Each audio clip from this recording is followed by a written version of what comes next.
নমস্কার বন্ধুরা, আজ আমি বানাবো এগ প্যাটিস। এগ প্যাটিস বানানোর জন্য প্রথমে আমি কড়াইতে তেল গরম করে ওর মধ্যে পেঁয়াজ কুচি দিয়ে ডিম ফেটিয়ে ভুজিয়া বানিয়ে নেব।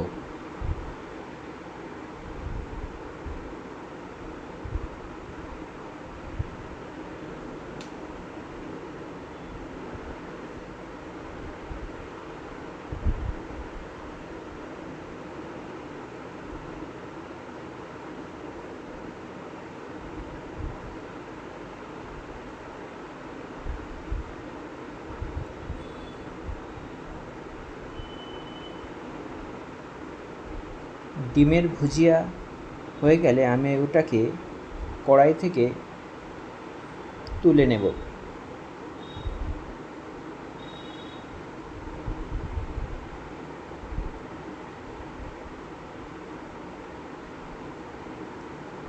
কড়াই থেকে তুলে নেওয়ার পর আমি ওই কড়াইতেই সরষের তেল দিয়েছি।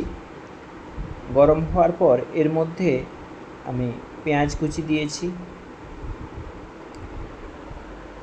পেঁয়াজ কুচি একটু নাড়াচাড়া করা হয়ে গেলে এতে আমি আদা বেটে রেখেছিলাম, একটু আদা বাটা দিয়ে দেব। আদা বাটা দিয়ে ভালো করে আমি ভেজে নেব। এর মধ্যে আমি একটু সামান্য নুন দিয়েছি, পরিমাণ মতো নুন দিতে হবে। পরিমাণ মতো নুন দিয়ে ভালো করে নাড়াচাড়া করে নেব। নাড়াচাড়া করার পর এর মধ্যে সামান্য পরিমাণে হলুদ গুঁড়ো দিয়ে দেব।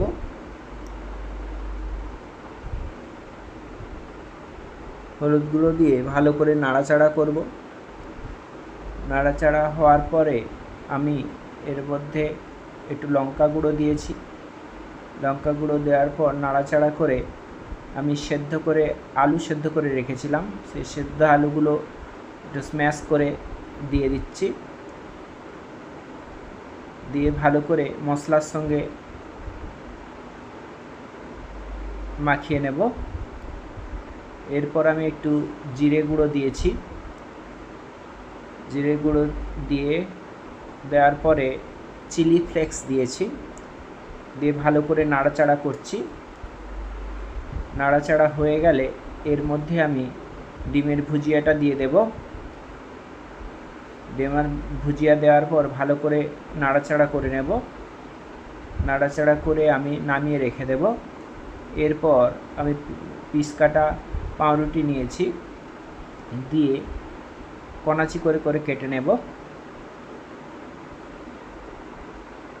কনাচি করে কেটে নেওয়ার পরে আমি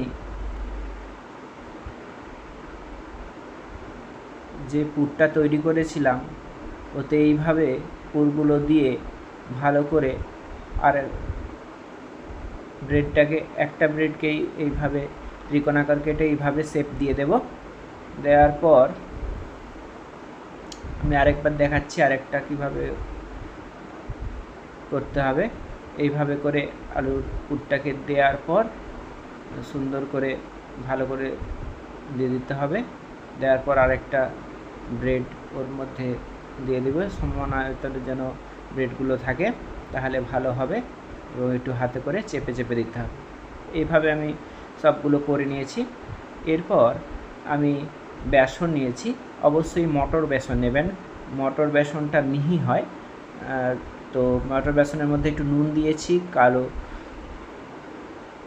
জিরে দিয়েছি, দিয়ে জল দিয়ে ভালো করে মাখিয়ে নেব।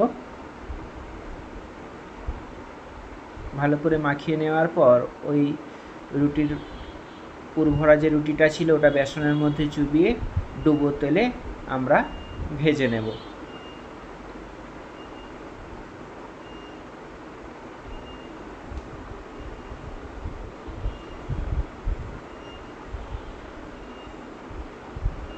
এপিট ওপিট করে ভেজে নিতে হবে।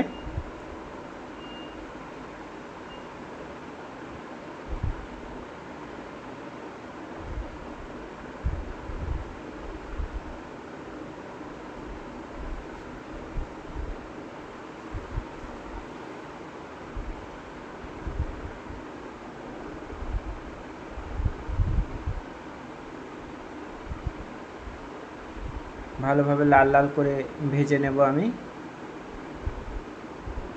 দুদিকটাই যেমন একটু লালচে কালার চলে আসে।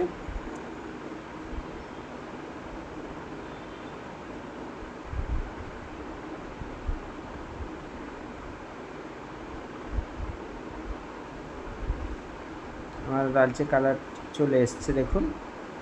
এইভাবে সুন্দর করে ভাজার পর আমি এক এক করে সমস্তগুলো ভেজে নিয়েছি, কড়াই থেকে তুলে নিচ্ছি তেল ঝরিয়ে।